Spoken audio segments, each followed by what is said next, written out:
Culture G, cultivez votre curiosité. Bonjour à tous, l'épisode de cette semaine sera un peu plus court que d'habitude. Sans pression, je vais répondre à cette question: pourquoi un cercueil s'appelle-t-il une bière ? Oui, le mot bière est synonyme de cercueil, c'est dans le dictionnaire, vous pouvez vérifier. Lorsque le corps d'un défunt est placé entre quatre planches, on parle ainsi de sa mise en bière et aucun rapport avec la boisson. Le mot bière désignant le cercueil vient du mot béra en vieux bas francique et on le retrouve dans l'ancien français.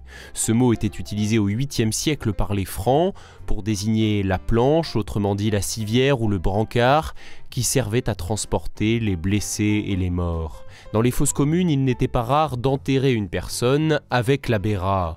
Le terme a subsisté jusqu'au XIIe siècle lorsque les cercueils ont commencé à faire leur apparition. Et le mot béra est resté comme un synonyme, et la langue évoluant au fil du temps, le mot est progressivement devenu bière. Aujourd'hui, on l'utilise surtout dans l'expression mise en bière. Il faut dire que j'avais encore jamais vu de mise en bière à cette époque. A noter qu'en France, il est interdit d'enterrer un corps sans cercueil. Le Code général des collectivités territoriales est même très précis.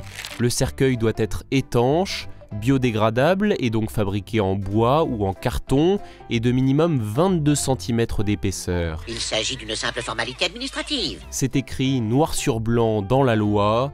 Avant son inhumation ou sa crémation, le corps d'une personne décédée doit obligatoirement être mis en bière. Voilà pour ce petit épisode, même si ce n'est pas un sujet très joyeux, c'est de la culture G et j'espère que cela vous a intéressé. Si c'est le cas, pensez à vous abonner au podcast Culture G, à le soutenir sur Patreon ou Tipeee et à le partager à votre entourage. À la semaine prochaine!